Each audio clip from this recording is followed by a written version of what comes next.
Yo, what's up, everybody? Welcome to the week 6 video for Respawn Recruits.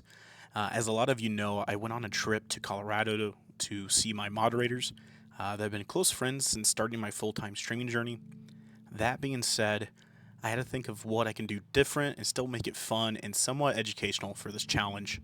Some of you guys may recognize I'm not in my regular setup, so sorry for some of the quality, but we are streaming and recording down here in my moderator's basement. So shout out Dave, thank you. Yeah, shout out Dave, dude. Woo! Yeah! And welcome to the first travel vlog that I'm ever doing. So we're going to take a look at Estes. It's a nice mountain town here in Colorado. I'm going to show you some sights and kind of go through what the mountain town can provide. Now, for some of you that may not know, Estes Park is going to be about 90 miles northwest of Denver at 7,522 feet above sea level. Estes Park sits in the heart of the Rocky Mountains. It has amazing views that we were able to see, and it just really captivates the beauty of Estes.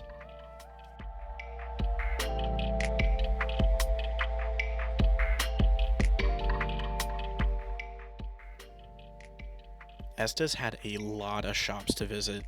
This place really reminded me of a farmer's market. A lot of places usually in the downtown of a city.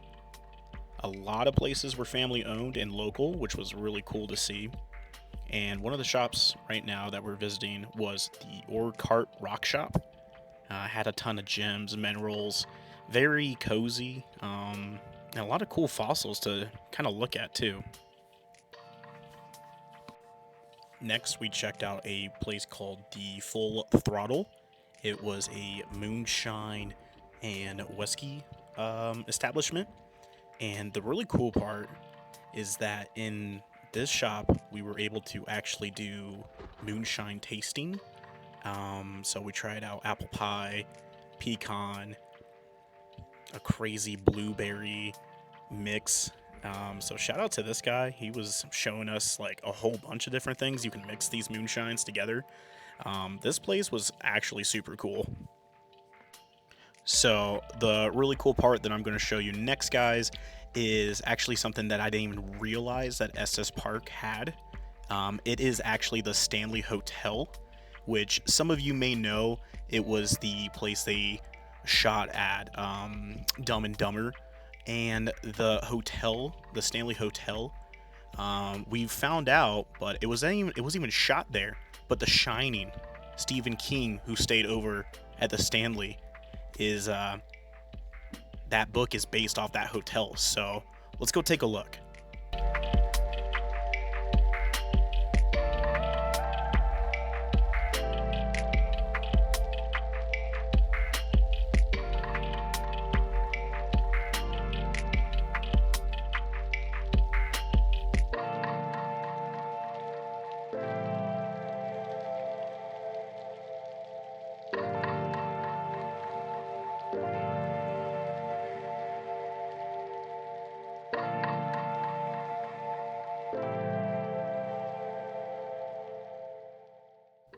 So we ended up doing the tour at the Stanley Hotel. They offer 4 different tours.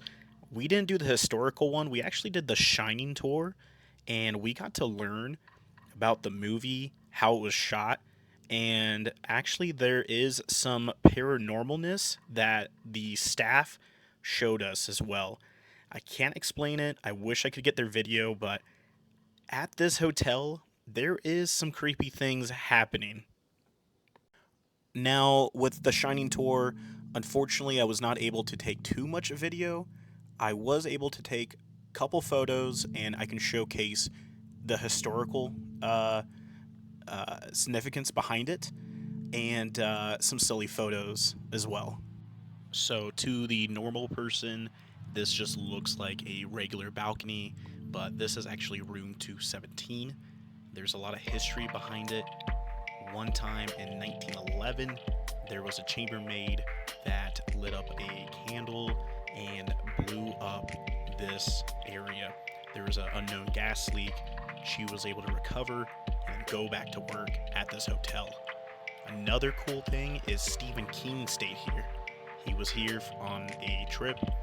He had writer's block. He invited his wife, and this is actually where he came about The Shining, and this is where the idea blossomed from Stanley Hotel on that balcony. So in the book and the movie, Stephen King, he comes up and thinks, oh, it would be so crazy or creepy to see a dead lady in a bathtub. And in the book and the movie, and even to Stephen King, he had this idea of seeing that, and he was able to convey that idea into his media. And this is what that tub looks like. It had this weird color, green, 1950s mental hospital vibe, and it was kind of creepy getting in the tub. But enjoy these photos. I'm kind of being a little silly here, but that's what was part of the tour. So another cool fact about the Stanley Hotel, it wasn't even part of the Shining tour that we were a part of, but our tour guide let us know if you go down just a tiny bit to the right of the hotel, there is a pet cemetery, and by the pet cemetery is the ice house. And for some people who don't know what the ice house is, it is a cryonics museum. They host a frozen dead person at that place. It was something about someone from Norway in like the 1950s, and they decided to like freeze their body. But I thought that was like super creepy, like another detail that the Stanley Hotel also has. Well, with that, that's going to conclude the week 6 video for Respawn Recruits. But also, to the community, to the gang, I hope you guys enjoyed the first travel vlog on my YouTube channel. Yeah, you might be watching this on Twitter, maybe Discord. But because I have more of a setup going, I hope to do more of these. So if you do like it, leave me a comment. Let me know where you want me to go next. And with that, I'll see you guys later, hopefully for week 7.